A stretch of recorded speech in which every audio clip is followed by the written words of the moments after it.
사랑과 은혜가 충만하신 하나님, 주님의 보호하심 속에서 한 주간 평안히 살게 하시다 거룩한 주일 주님 앞으로 불러주시고 예배자로 서게 하시니 감사를 드립니다. 예수님께서 성부의 뜻에 온전히 순종하셨던 것처럼 저희도 오직 하나님의 말씀에 순종하는 마음을 가지고 이 예배를 드리게 하여 주옵소서. 이 시간 성령 하나님께서 우리와 함께 하여 주시길 조용히 간구합시다.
은혜와 사랑이 충만하신 하나님, 언제나 변함없이신 하나님을 찬양합니다.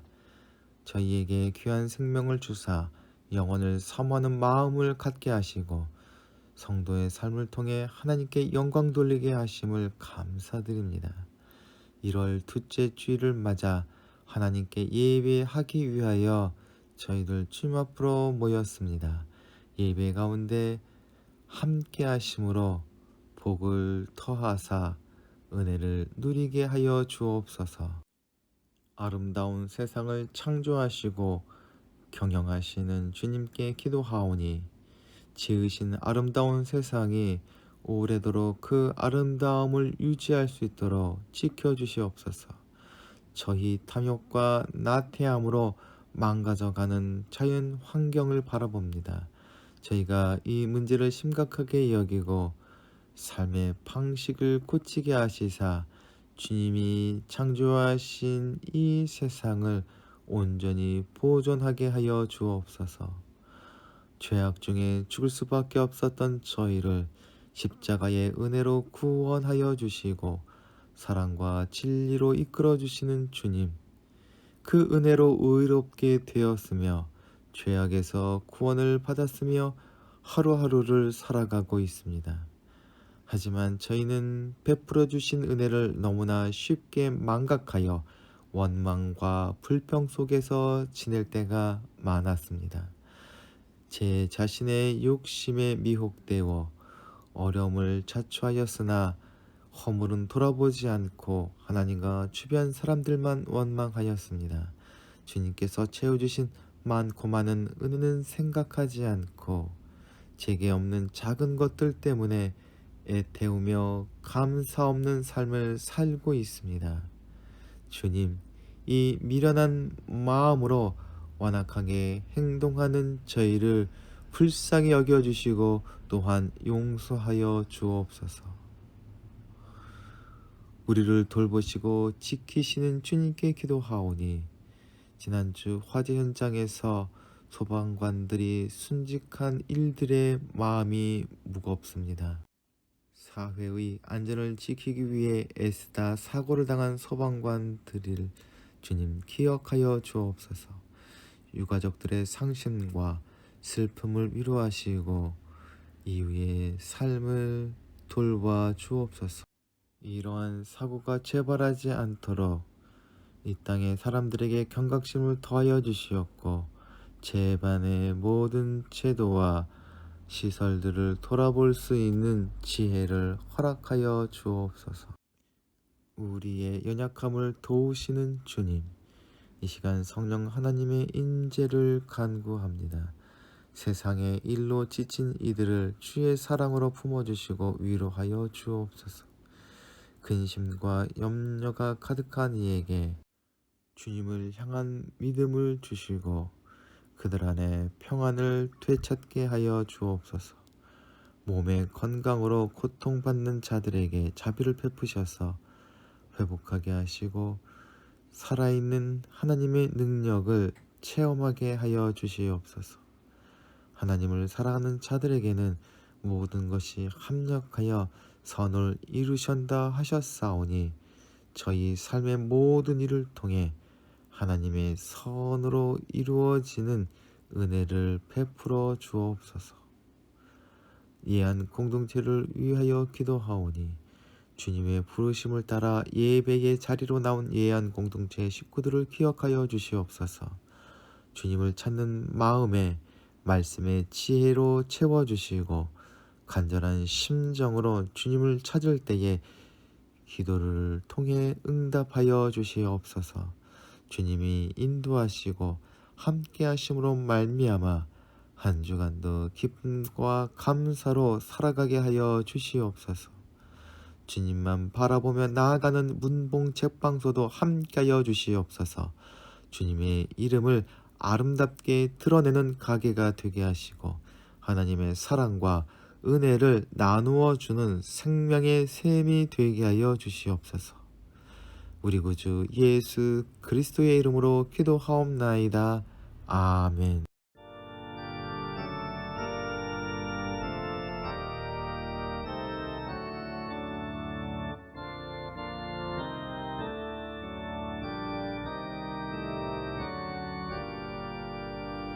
나 하나님께 이끌리어 일평생 주만 바라며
오늘 우리에게 주시는 하나님의 말씀은 누가복음 3장 15절로부터 17절 그리고 21절부터 22절까지의 말씀입니다. 백성이 그리스도를 고대하고 있던 터에 모두들 마음속으로 요한에 대하여 생각하기를 그가 그리스도가 아닐까 하였다. 그래서 요한은 모든 사람에게 대답하였다. 나는 여러분에게 물로 세례를 주지만 나보다 더 능력 있는 분이 오실 터인데 나는 그의 신발끈을 풀어드릴 자격도 없어. 그는 여러분에게 성령과 불로 세례를 주실 것이요. 그는 자기의 타작마당을 깨끗이 하려고 손에 키를 들었으니 알곡은 곳간에 모아들이고 죽정이는 꺼지지 않는 불에 태우실 것이요. 백성이 모두 세례를 받았다. 예수께서도 세례를 받으시고 기도하시는데 하늘이 열리고 성령이 비둘기 같은 형체로 예수 위에 내려오셨다. 그리고 하늘에서 이런 소리가 울려왔다. 너는 내 사랑하는 아들이요. 나는 너를 좋아한다. 아멘.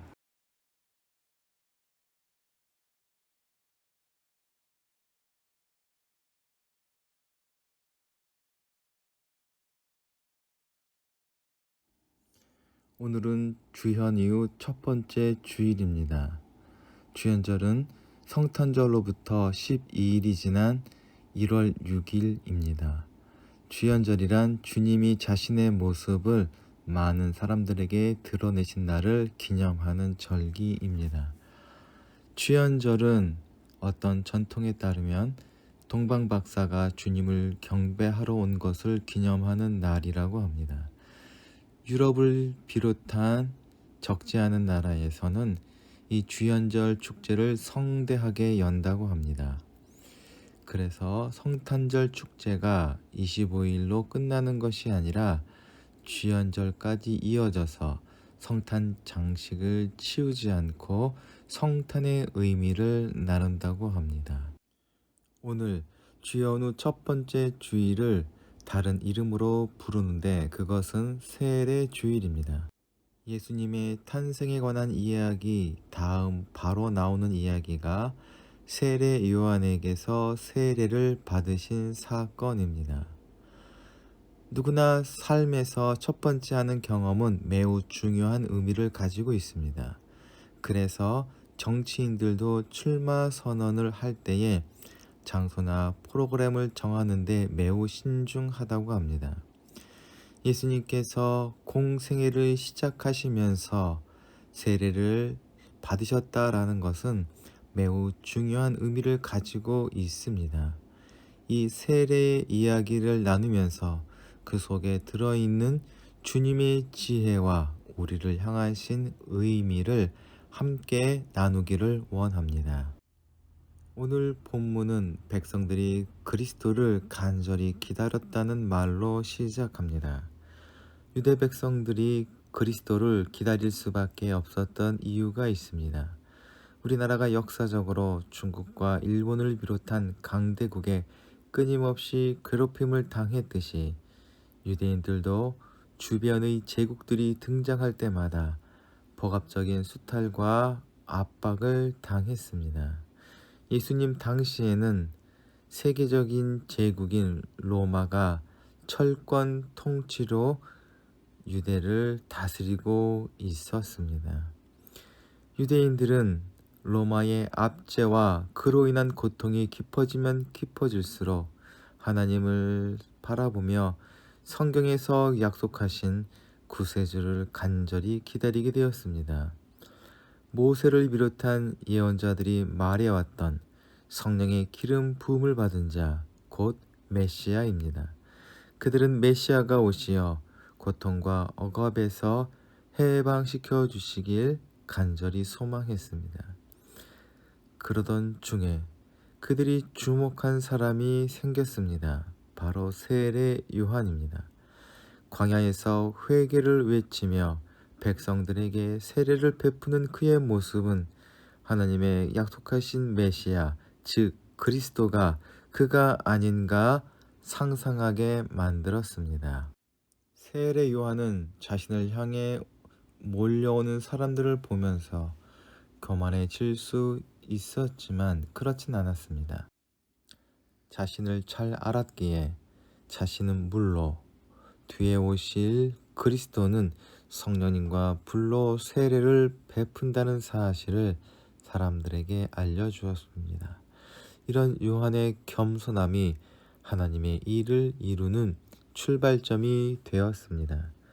나는 여러분에게 물로 세례를 주지만 나보다 더 능력 있는 분이 오실 터인데 나는 그의 신발끈을 풀어드릴 자격도 없어. 그는 여러분에게 성령과 불로 세례를 줄 것이요 그는 자기의 타작마당을 깨끗이 하려고 손에 키를 들었으니 알곡은 곳간에 모아들이고 쭉정이는 꺼지지 않는 불에 태우실 것이요. 이와 같은 세례 요한의 말과 태도는 예수님을 구주로 고백하며 주님이 오실 길을 준비하는 우리에게 깊은 울림을 줍니다. 우선 예수님을 주님의 자리로 모시며 우리는 거기서 벗어나야 합니다. 우리 중 어떤 사람은 하나님을 믿고 따른다지만 실상 영광을 차지하려는 어리석은 모습을 종종 보여줍니다. 그리스도인으로서 우리가 해야 할 일은 잠잠히 그분의 신발을 벗겨드리는 일입니다. 그럴 때에 주님께서는 우리로 당신의 빛과 영광을 함께 하도록 하십니다. 겸손함이 우리가 주님의 은혜와 생명을 누릴 수 있는 유일한 길임을 기억해야 할 것입니다. 세례 요한이 위대한 인물이기는 하였지만 그에게는 분명한 한계가 있습니다. 세례 요한이라고 불리게 된 맥락에서 알 수 있듯이 요한이 하였던 사역에서 가장 중요한 것은 세례와 세례를 위한 회개의 선포였습니다. 세례 요한은 광야에서 설교를 했습니다. 회개하고 세례를 받으라. 이 말은 그 당시 사람들이 받아들이기 힘든 말이었습니다. 그러나 세례 요한의 메시지는 듣는 이들로 하여금 어찌할꼬 하는 탄식을 하게 하였습니다. 세례 요한은 회개에 합당한 열매를 맺을 것을 요구하였고 요한의 메시지는 온 유대를 움직였고 많은 사람들이 그에게 모여들기 시작하였습니다. 유대인들은 요한이 전하는 회개의 외침을 받아들이고 세례를 받음으로써 심판에서 벗어날 수 있다고 생각했습니다. 요한의 회개와 세례 운동은 유대 사회 전반의 이목을 끌고 지지를 받았기에 요한을 그리스도라고 생각하는 유대인들이 많이 생겨났습니다. 세례 요한이 붙잡혀 죽은 이후에도 그의 세례 운동은 제자들에게 계속 이어졌습니다. 그 제자 중 한 사람이 사도행전과 초대교회 서신에서 등장하는 아볼로였다고 알려져 있습니다. 그러나 그의 가르침과 세례는 예수님의 세례와 다른 점이 있으며 분명한 한계가 보입니다. 세례 요한의 물 세례는 죄인들을 회개케 하기 위하여 베푸는 회개의 세례입니다. 죄인들을 상대로 베푸는 회개를 위한 세례라는 뜻입니다. 그렇기 때문에 죄가 없다고 주장하는 사람이 있다면 세례 요한이 베푸는 세례를 거부할 수 있을 것입니다. 그러나 죄가 없는 사람은 없기에 모든 사람은 세례를 받아야 합니다. 여기서 세례란 물로 씻는 정결케 하는 율법적 의식에 근거를 둔 것으로 부정한 것들을 물로 씻듯이 죄인들이 회개하고 물로 세례를 받음으로 깨끗게 된다는 의미입니다. 세례를 받았다고 우리가 죄로부터 완전히 자유로워지는 것은 결코 아닙니다. 세례를 수백 번 받았다 해도 그것만으로는 옛사람 그대로이며 아무것도 달라진 것이 없습니다. 인간의 깨달음과 선을 향한 행동에는 한계가 분명합니다. 그래서 세례 요한은 뒤에 오실 그리스도를 소개하며 그가 베풀 세례를 통한 구원을 우리들에게 알려줍니다. 요한은 물로 세례를 베풀고 예수님은 성령과 불로 세례를 베푸십니다. 세례 요한이 말하는 성령님이나 불이라는 것은 분명 사람이 만들 수도 없고 얻을 수 없는 사람의 영역 밖에 있는 존재입니다. 성령님은 하늘로부터 사람에게 임하셔서 존재 자체를 새롭게 하시는 분입니다. 아울러 불은 우리 안에 있는 죄를 심판하고 태워버림으로 죄에 대한 근본적인 해결을 할 수 있습니다. 세례 요한과 그리스도의 세례 사이에는 엄청난 차이가 있습니다.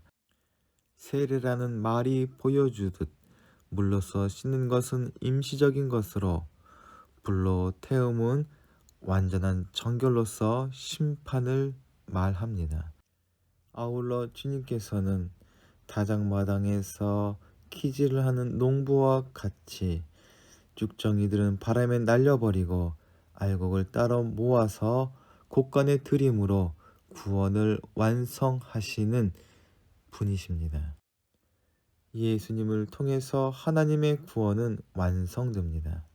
우리는 성령님으로 하나님과 하나되며 불에 태우듯이 우리를 누리고 있는 죄의 권세를 물리치고 영원한 구원의 자리로 초대받게 될 것입니다. 이런 놀라운 구원을 이루실 주님께서 세례를 다른 사람에게 받는다는 것은 어울려 보이지 않습니다. 그러나 하나님이신 예수님께서는 세례 요한에게 머리를 숙이셨습니다. 그렇게 함으로 사람으로 낮아신 예수님께서는 죄인인 인간과 자신을 동일시하시기까지 더욱 자신을 낮추셨습니다. 이러한 주님의 겸손함도 너무나도 귀한 것이지만은 그러나 이 세례에는 더 중요한 것이 있습니다. 그것은 하나님의 아들 되심을 드러내셨다는 것입니다. 예수님께서 요한에게 세례를 받으실 때에 하늘이 열리고 성령님이 비둘기 같은 형체로 누구나 다 볼 수 있을 정도로 뚜렷하게 예수님에게 임하셨습니다. 회개의 세례는 성령님 없이는 완성될 수 없습니다. 또한 우리 또한 이 성령님으로 말미암아 예수님과 온전히 하나가 될 수 있습니다. 예수님께서 세례를 받으시고 이어서 기도하실 때에 하늘이 열립니다. 하나님께서는 중요한 순간마다 기도를 하셨습니다. 그리고 당연히 세례를 받으신 후에도 기도하셨습니다. 그 순간 하늘이 열렸다고 성경은 기록합니다. 인간의 범죄로 말미암아 나누어진 하나님과 사람 사이의 관계가 이어져서 하나님의 생명이 우리에게 임하게 되었음을 보여주는 강력한 증거입니다. 하늘이 열리는 것은 또한 새로운 세상의 시작을 의미합니다. 감추었던 것이 드러나는 순간이며 세례와 함께 예수님의 새로운 구원의 시대가 열린 것입니다. 그리고 그러한 구원과 새로운 시대가 열림의 중요한 역할을 감당한 분이 성령님입니다. 보이지 않는 성령님이 볼 수 있는 비둘기의 형체로 강림했다고 누가는 기록합니다. 성령님은 영이시지만 함께하는 사람에게서 누구나 알아차릴 수 있는 현상과 모습으로 나타납니다. 전기는 눈에 보이지 않는 에너지이지만 이 에너지로 주전자에서 물을 끓일 수 있고 전등으로 불을 켤 수 있는 것과 같습니다. 성령님이 함께 하셨을 때에 오순절 다락방에 있었던 120명의 제자들이 성령의 방언을 하였던 것은 바로 이러한 성령님의 역사를 보여주는 역사적 증거입니다. 예수님께서는 이런 성령님의 시대를 여셨으며 우리는 그런 말미암아 성령님의 능력을 누리고 있습니다. 예수님께서 세례를 받으신 일이 무엇을 의미하는지 보여주는 것은 세례를 받으실 때에 하늘로부터 들려온 소리입니다. 너는 내 아들이다 라는 하늘의 소리는 예수님께서 하실 일이 하나님의 뜻을 이루는 것임을 증명하는 것입니다. 하늘의 소리는 예수님을 가리켜 사랑하는 아들이며 그를 기뻐한다고 말합니다. 아들은 그 존재 자체로 아버지에게 사랑받으며 기쁨이 됩니다. 아직 예수께서 자신에게 부여된 소명에 관련된 아무 일도 시작하지 않으셨습니다. 그럼에도 하나님께서는 예수님을 가리켜 사랑하는 아들이요 그를 기뻐한다라고 하셨습니다. 자녀는 조건 없이 사랑받고 기쁨의 이유가 되기 때문입니다. 그렇기에 예수님의 이름으로 행해지는 교회의 세례는 그리스도인들이 하나님의 기뻐하시는 자녀가 되었음을 선포하는 예식입니다.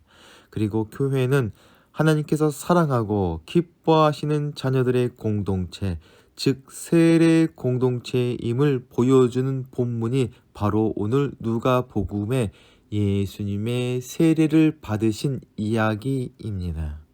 오늘 예수님께서 세례를 받으신 이야기는 우리에게 너무나도 소중한 이야기입니다. 먼저 예수님께서는 세례 요한에게 세례를 받으심으로 우리와 똑같은 죄인된 인간의 자리로 낮아지셨습니다. 그래서 우리의 아픔과 고민과 좌절과 절망을 이해하는 분이심을 보여주셨습니다.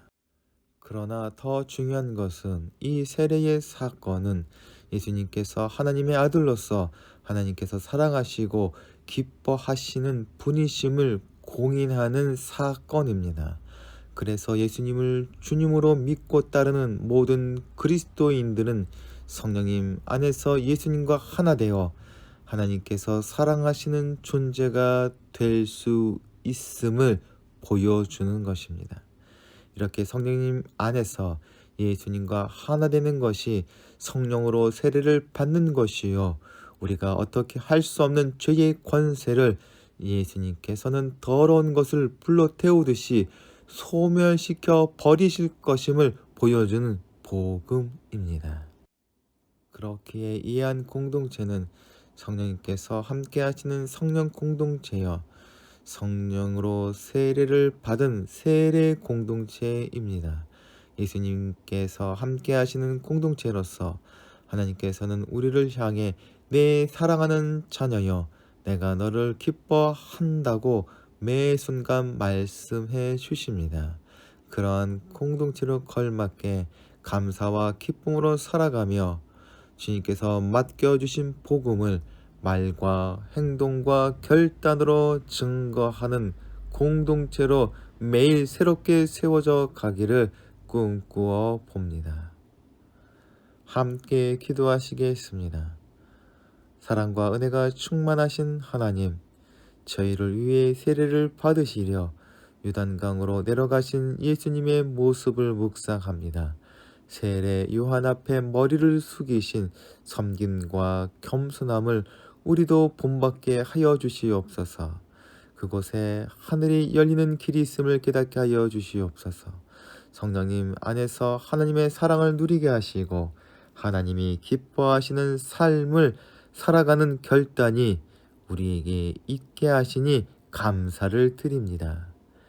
이번 한 주간도 저희 죄를 사하신 주님과 동행하며 성실히 살아갈 수 있도록 인도하여 주시옵소서. 우리 구주 예수 그리스도의 이름으로 기도하옵나이다. 아멘. 함께 공동체의 고백을 하시겠습니다. 하나, 우리는 문제가 있습니다. 둘, 문제에는 끔찍한 대가가 있습니다. 셋, 하나님은 해결책을 가지고 계십니다. 넷, 그 해결책은 믿음으로 누립니다. 지금은 길과 진리요 생명이신 예수 그리스도의 은혜와 세상을 이처럼 사랑하사 독생자까지 내어주신 하나님 아버지의 사랑하심과 성령님의 감동하심과 새롭게 하심이 지금 머리 숙인 예한 공동체의 식구들과 그 가정과 기도하며 진행하는 모든 일들 위해 지금부터 영원토록 함께 하시기를 간절히 축원하옵나이다. 아멘.